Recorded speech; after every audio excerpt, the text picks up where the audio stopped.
2020, Masalada, Niger, 1:45 a.m. The motorcycles arrive at the farm of American missionary Philip Walton. Each of the 6 men carries a Kalashnikov. They know exactly where they're going. When they kick down his door, Walton hands them what cash he has, $40 American. It's an insult to the criminals. They want real money. When he can't deliver, they take something more valuable, him. His wife watches as her husband disappears into the darkness, the motorcycle engines fading into the African night. By sunrise, those motorcycles will cross into Nigeria. By sunset, Philip Walton will have a price on his head. The ransom call comes 18 hours later, $1 million. At CIA headquarters in Langley, analysts are already tracking the cell phone that made the ransom demand. The NSA's SIGINT satellites pivot overhead, triangulating signals across Niger's sparse cellular network. Each ping tells a story. Direction of travel, speed, stops along the way. The mathematics are precise. Latitude, longitude, and timestamps, creating a digital breadcrumb trail. By October 28th, the cell phone track goes cold at the Nigerian border. But other intelligence assets are already in play. Marine Special Operations Command has ISR drones overhead. The kidnappers have made their first mistake. They're still using the same phones.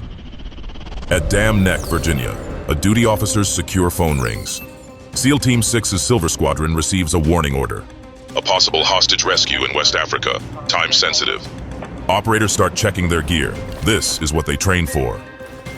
Philip Walton has 68 hours before he becomes a propaganda tool, a bargaining chip, or worse. But in those 68 hours, the most powerful military on Earth will move heaven and earth, or at least several tons of highly sophisticated aircraft to bring him home. The intelligence flows up the chain of command, from Langley to the Pentagon, from AFRICOM to the White House. By dawn on October 29th, a file marked Eyes Only lands on the Resolute desk. Inside, satellite photos, cell phone intercepts, and a simple question that demands an immediate answer. October 29th, 2020, 0800 hours, the Situation Room. President Trump reviews the intelligence package for the 3rd time. The satellite imagery is definitive, 200 miles from where Walton was taken. 6 structures, mud brick construction, 1 vehicle. Thermal imaging counts 7 heat signatures. The CIA's cell phone surveillance has done its job. Every call, every text, every data packet is tracked and analyzed. The kidnappers' phones connect to 3 towers, allowing triangulation within a 50-meter radius. The NSA's algorithms process voice patterns, background noise, and even the Doppler shift of passing vehicles. Technology worth billions is focused on 7 criminals with outdated phones. At Naval Station Rota, Spain, aircraft start their pre-flight checks. 4 MC-130J Commando 2s, their engines capable of just over 4,500 shaft horsepower each. 4 CV-22 Ospreys, tilt-rotor aircraft that fly like planes but land like helicopters. 1 AC-130J Ghost Rider gunship, bristling with a 30mm cannon, 105mm howitzer, and precision-guided munitions. The logistics alone are staggering. 21,000 pounds of fuel per aircraft, maintenance crews, mission planning computers calculating flight paths to avoid radar detection. SEAL Team 6's Silver Squadron's 30 operators receive their final briefing. The target package includes detailed overhead imagery, signals intelligence, and pattern-of-life analysis. The compound layout is memorized, every door, window, and corner. Guard rotations tracked over 48 hours. The kidnappers pray 5 times daily, creating predictable vulnerability windows. The mission hinges on one critical factor: speed. From the moment boots hit the ground, they have minutes before every militant within 10 miles converges on their position.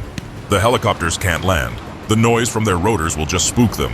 It'll have to be a halo insertion, dropping from 25,000 feet, where they can enter without making a sound.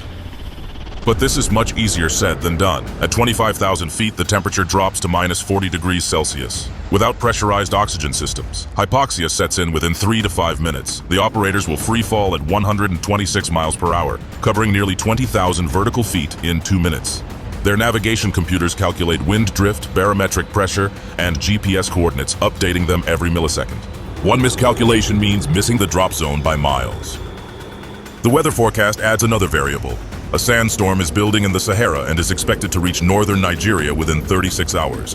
Visibility will drop to 0, grounding all aircraft. It's now or never. At 1800 hours, President Trump makes the call. The risk is acceptable. American lives are not negotiable. Within minutes, encrypted orders flash across secure networks. Aircraft engines spin up. But even as the mission launches, intelligence analysts notice something troubling. Phone intercepts suggest the kidnappers have made contact with a known militant. In the compound, one guard paces nervously, checking his phone every few minutes. They're waiting for him to come. The race is on, American technology and training against the clock. The hunters have become the hunted, and dawn is coming fast. What happened next? We can't show it all here without YouTube slapping this video with a warning. But we can show you on Patreon. To watch the full-length video completely uncensored, subscribe to my Patreon page, where there are no restrictions on what we can tell and show you there. Scan the code or use the link in the description now to watch the full video. October 31st, 2020, 0230 hours. Somewhere over northern Nigeria, the MC-130J's rear ramp opens to reveal nothing but darkness and stars. 30 operators stand in two lines, oxygen masks covering their faces, altimeters glowing on their wrists. The jumpmaster's hand signals cut through the engine noise. 2 minutes. At 25,000 feet, the human body has exactly just a few minutes of useful consciousness without oxygen. The operators breathe pure O2, flushing nitrogen from their bloodstreams. Each breath is calculated. Too fast causes hyperventilation, too slow risks hypoxia. Their Halo rigs weigh 65 pounds. Main chute, reserve, oxygen system, combat equipment, weapons. The margin for error is 0. Green light. They step into the void. The mathematics of free fall is unforgiving. Air resistance increases with the square of velocity until reaching terminal speed, 126 miles per hour for a spread-eagled human form. The operators maintain a tight formation, using subtle body movements to adjust position. Their helmet-mounted displays show altitude, heading, drift, and time to pull. GPS updates their position every second, calculating wind speeds at different altitudes. They pull at 3,000 feet, ram air parachutes deploying in sequence.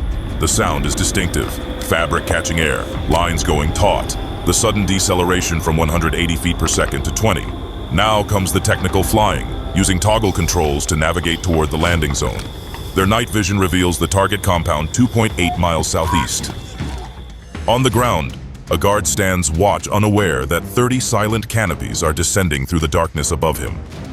The operators land in textbook formation, immediately collapsing their chutes and activating IR strobes visible only through night vision. Time on target, 0247 hours, exactly as planned. The movement phase begins. 3 miles of rough terrain lay between them and Philip Walton. They move in tactical formation, point man, flankers, rear security. Every operator monitors a specific sector, weapons at the ready. Their equipment is optimized for speed and surprise. HK-416S with 10.4-inch barrels for close quarters work, suppressors to maintain noise discipline, and IR lasers invisible to the naked eye. Thermal imaging drones overhead relay real-time intelligence. 7 heat signatures in the compound, positions unchanged, but now there's an 8th. Someone on a motorcycle approaching from the east. The operators freeze, becoming part of the landscape. The motorcycle passes 200 meters away, its rider oblivious to the surroundings. At 0314 hours, they reach the assault position. The compound wall is 8 feet high, topped with broken glass. Breaching charges are already prepared. Precise amounts of explosives calculated to blow doors without causing a collapse. Flashbangs ready to disorient defenders. The assault plan is choreographed to the second. Through thermal scopes, they observe the targets. 2 guards outside, walking predictable patterns. 5 more inside various structures. And somewhere in there, 1 American praying he'll see another sunrise. The mathematics favors the attackers. Surprise, superior training, better equipment. But combat is chaos theory in action. No plan survives first contact. Silver Squadron stacks on the breach point. In 7 seconds, it will all be over. 0315 hours. The explosion tears through the pre-dawn quiet. A precise crack that blows the compound's main gate inward.